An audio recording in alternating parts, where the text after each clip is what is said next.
Under new California law, people will be allowed to register to vote, and it'll happen actually automatically when they obtain or renew their driver's license, regardless of whether they're U.S. citizens.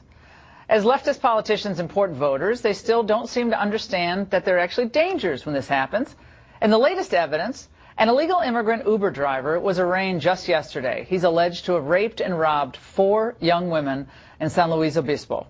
Let's get into this now with New York Times bestselling author Ann Coulter in New York. And here in studio with me is Jose Aristimuño, who's a former Deputy National Press Secretary for the Democratic Party. Jose, let's start with you on this. Registering people to vote who are here illegally. Explain that one to me. Well, let's be clear here. This policy that's going to be implemented in April, this is what's going to happen.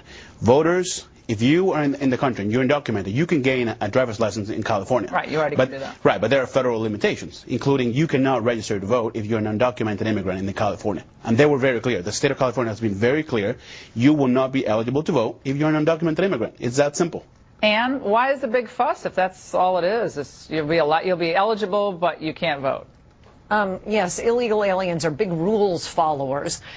Even before California was issuing driver's licenses to illegals and automatically registering them to vote, there are big Hispanic organizations and leftist organizations generally in California in the 90s that managed to steal an election from Bob Dornan. I mean, they found hundreds of illegally registered to vote illegal aliens who were voted for. Already 60%, or about 60% of all ballots in California are sent in by mail. It's not even the illegal aliens who need to go and vote. Don't worry, they'll be voted for. You just need them registered to vote. And why did Trump close that voter commission? Because the states would not cooperate. You know, the voter fraud commission, they made a big deal of it. The left kind of mocked him, and then they closed it. Was that because states just wouldn't give the information, or they couldn't find any evidence, or what was it? I'm not sure, but I don't think it was a good idea, except that I think it might have just been moved to an official investigation with the Department of Justice.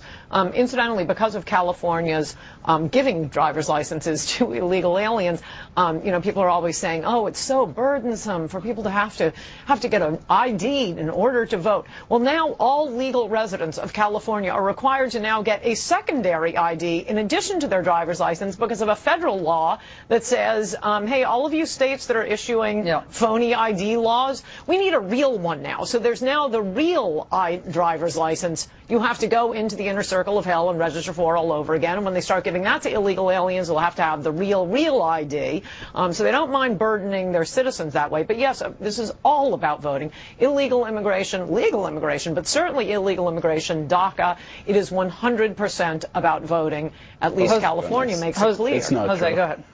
Everything she's saying, it's false. The reality here is that this new policy that's been implemented in California, what is happening here, this is about democracy. This is about registering people to vote. There are 4 to 5 million people in California who are eligible to vote, and we need to get them registered. That is about democracy. It's not about the undocumented the community. It's about the United States of America.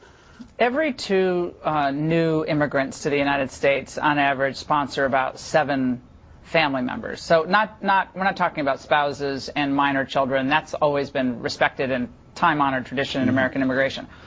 But what the president is very concerned about is that of the 1 million green cards that are given out every year, annually, more than 400,000 of those are this kind of extended family chain migration. Now, I know you originally came from Venezuela, or your parents came from Venezuela, but that's a minor child with parents. We're talking about uncles, cousins, and most Americans are against that. That's going to be a big part of this ongoing immigration debate. Where do you stand on this? Look, that's fine. We can negotiate. The Democrats have been trying to negotiate with the president every single day. Well, Chuck Schumer just took the wall off the negotiating table. That's gone. He just agreed to it. Now he took it off. Look, you want to talk about somebody who's on, off all the time? That's Donald Trump. We don't know what he's saying about immigration. Won. What do you mean? He just won the whole debate on this. Well, he shut down the government. He shut down the government. We know that he said before that this will be good for America to shut down the government. He didn't shut down. He actually won the whole debate. He shut the government. Schumer, a majority of Americans know that this was the government's fault. That's why the left-wing groups are so mad right now. The GOP controls the White House. You guys control the Congress. All right, guys. I wish we could have an hour on this subject, but don't go away. We'll be right back. We have a final punctuation point on a very big news night. And remember, follow me on Twitter and Facebook as well.